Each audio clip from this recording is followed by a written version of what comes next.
No, I Exactly. completely agree And with that you. doesn't take away from the fact there are people that are hateful, and there are people Yeah, that are in every religion there are the hateful pro idiots. the problem is today is Mm. that um, we've become so sensitive that nobody's allowed to say anything, Ugh. and everything's lost meaning. So everybody's a Nazi, everybody's a bigot.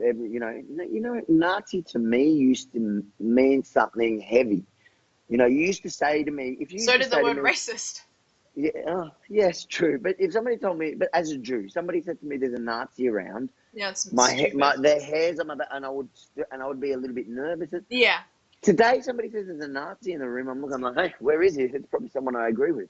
You know what I mean? And it's probably someone I want to have a beer with because I know that it's not that's that I like so Nazis. twisted that that's how much it's changed.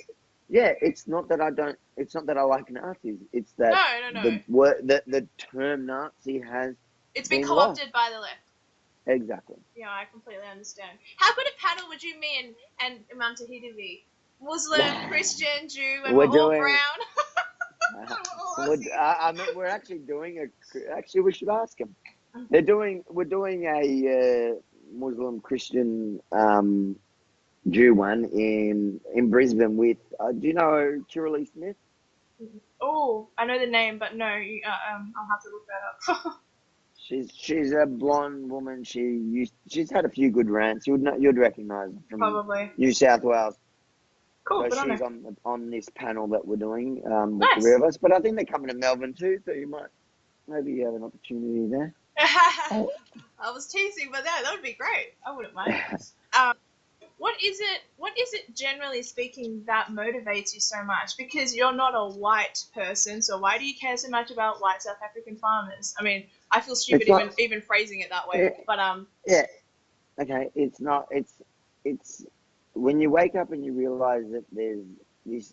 The world is upside down at the moment, where it is everybody's got, everything's based on identity instead of anything else, and we humanity. don't humanity. We don't look at common sense anymore. We just look at someone and go, all right, they're more needy because they have this level of minority in them. They're brown, they're black, plus they're transgender, and I think it's all the same fight.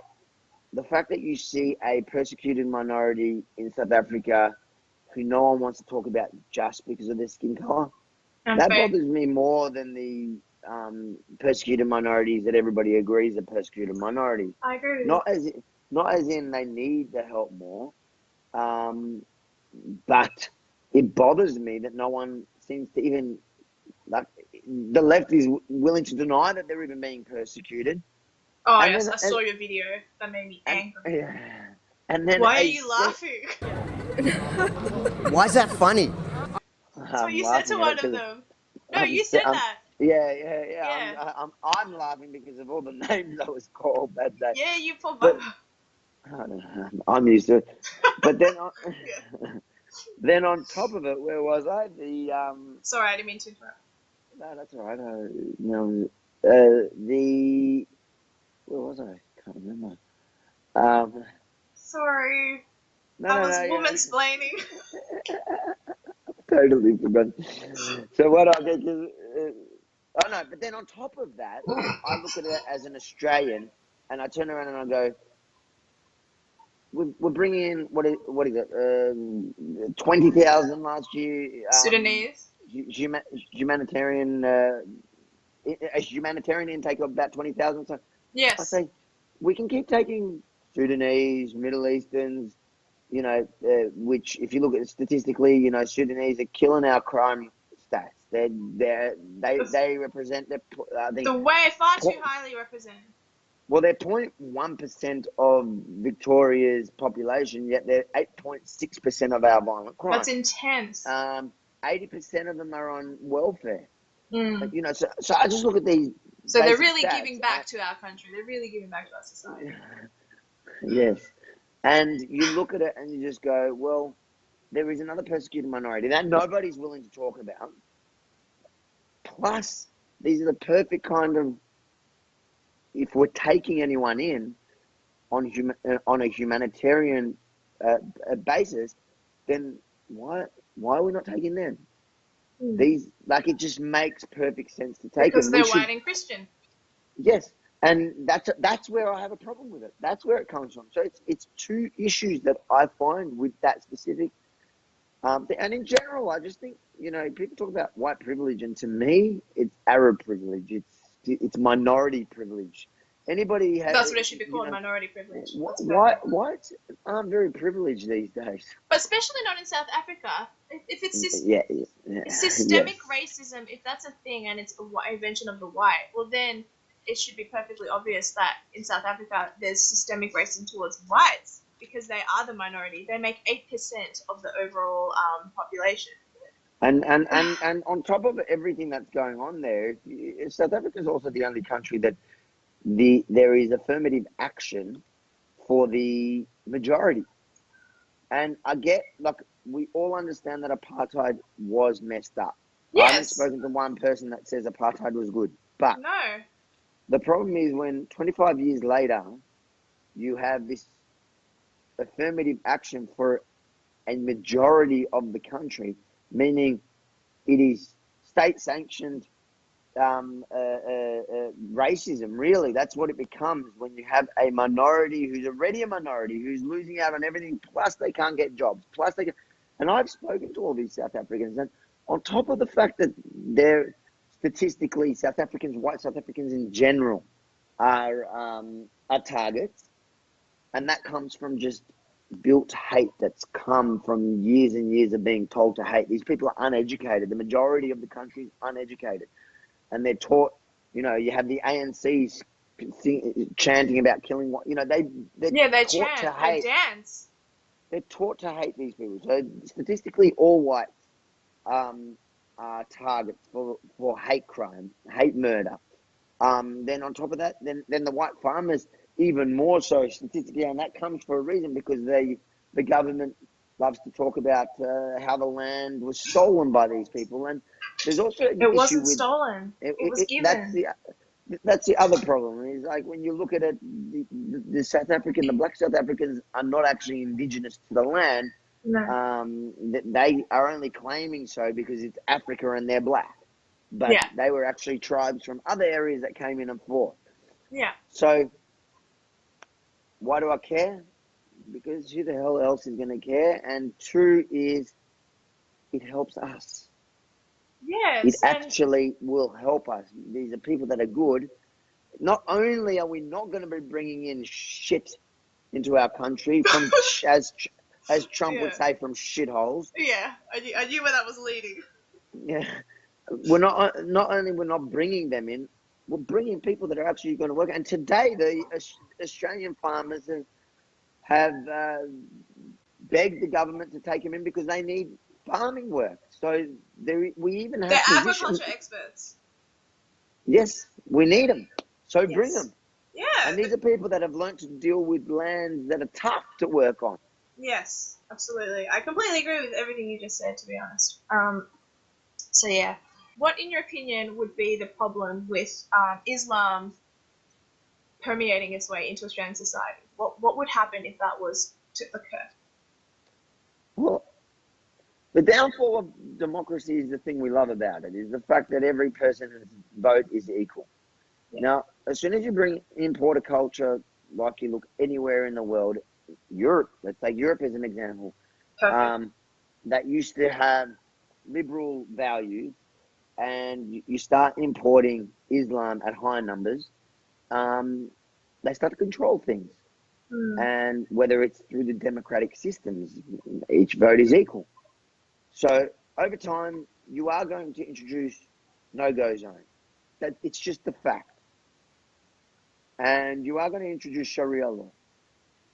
And if you keep going down that road, it's going to become a very powerful law of the land, and there's going to be nothing our government can do to control it.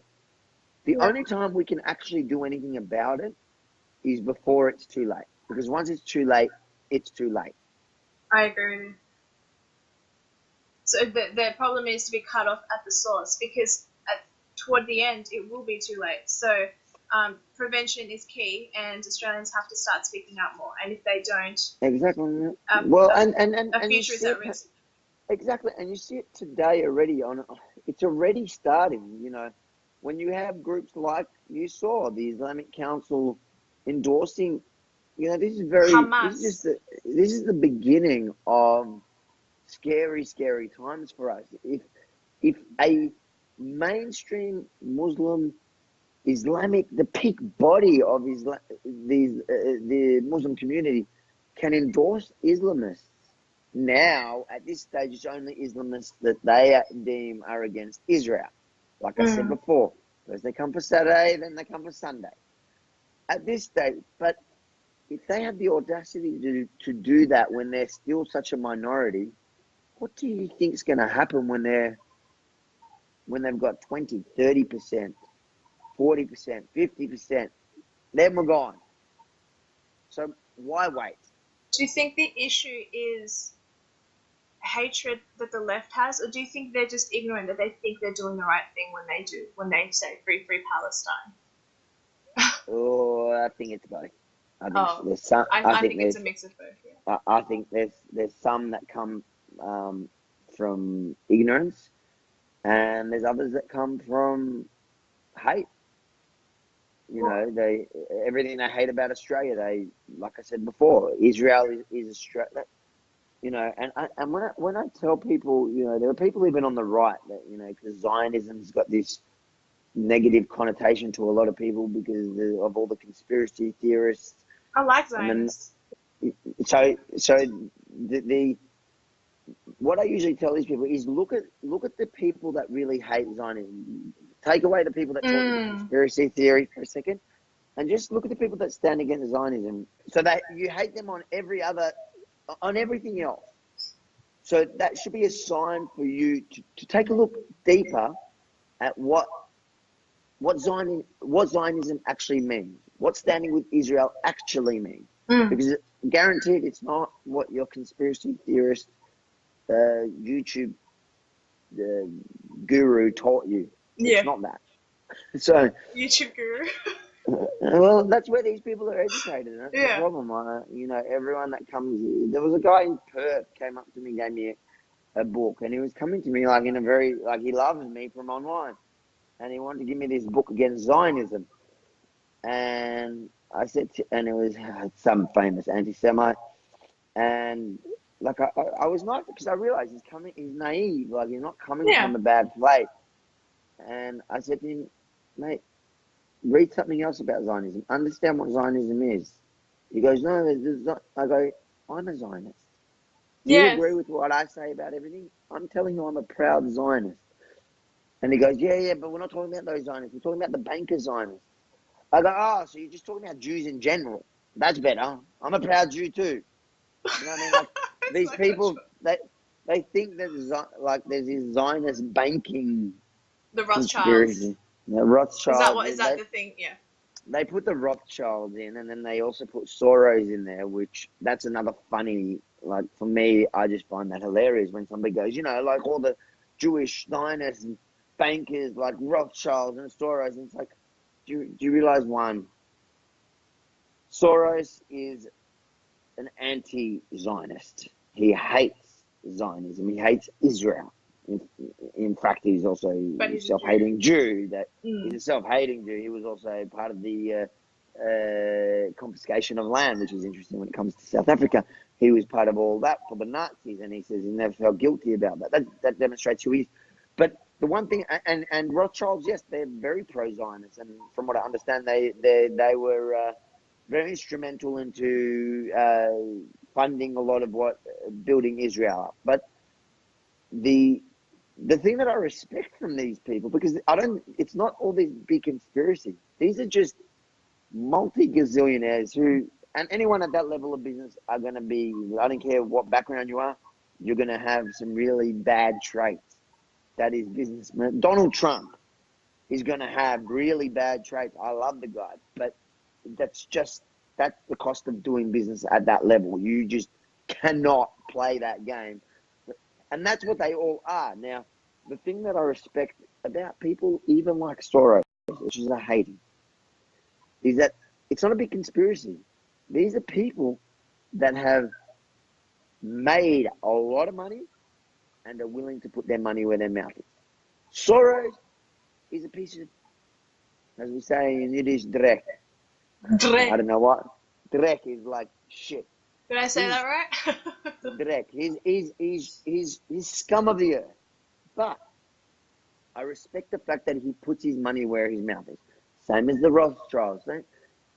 Now, is there, if there's some banking stuff going on, banks are dodgy, have royal commissions and all that. But just be careful, because the old conspiracy theory about banking and Jews comes from the old pogroms. Like, Jews were forced into banking. The history of banking and Jews, they were actually forced into banking in the beginning. No one wanted to be a banker, and that was the only job they were allowed. And as Jews did, they just thrived in whatever they had. So they became good at it.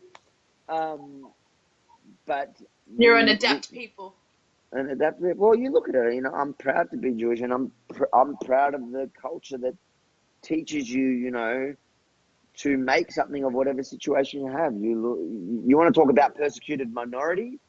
Look at history. Oh, Jews yeah, absolutely.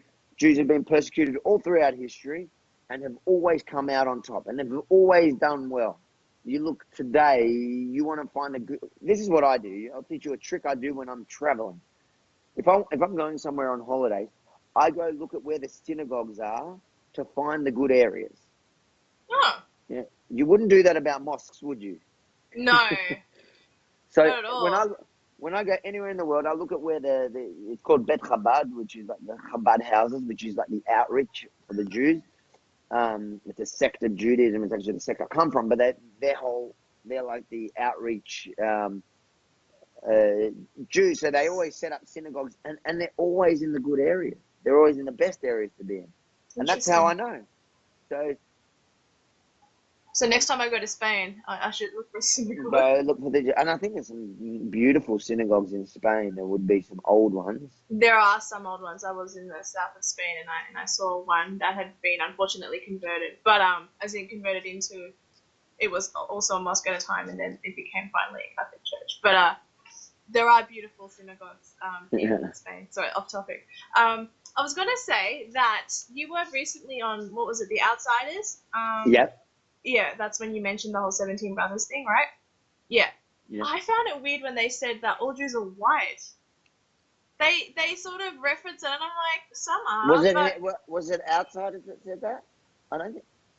I think that was Gavin McInnes that said that. Oh, sorry. Yes. Yeah, you know what? I think you're right. No, you're right. It was Gavin McInnes. I apologize. Yes. Sorry. Yeah, he does have a funny thing.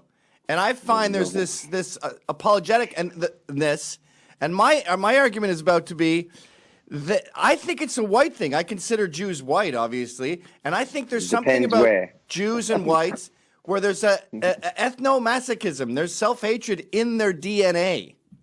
I think you are hanging around the wrong parts of Israel or the wrong people of Israel. If you talk to, I served in the Golani Brigade. Anybody, and we're all, it's known for its Arab Jews. And everybody loves the wall. Everybody loves Trump. Everybody seems to have their head screwed on straight, and they're looking at the world with the right lens. They have no guilt. I know in the Jewish community where I come from here in Melbourne, Australia, they have guilt, and they live in this world where they believe that we should accept multiculturalism for the sake of multiculturalism. And if you're against bringing in immigrants, you're a disgrace to their grandparents who came here after the Holocaust. So we somehow owe it to the rest of the world to be able to come into Australia, because a lot of this community was built on the back of Holocaust survivors. I did say to him when he said it, I go, oh, no, I heard you correct him, and I was like, Jews are like, there's a show called The Shahs of Sunset, and there's a guy called Mike on that show. He's fully brown Jew. You're a brown Jew. There's black Jews. No, the Falasha, the Beta Jew. Yeah. There's the Ethiopian Jews that I served with in the army. Yes, that's what I mean. They're the Falashas, aren't they? I don't know what they. Anyway, Ethiopian Jews, and then you have the white Jews that are redheads. So I was like, what is? Gavin he kept trying to pound his point, and I felt like you were very, very good at sort of re-guiding him, but he wouldn't take it. He'd be like, no, I've been in Israel, and all the Jews that I spoke to were this.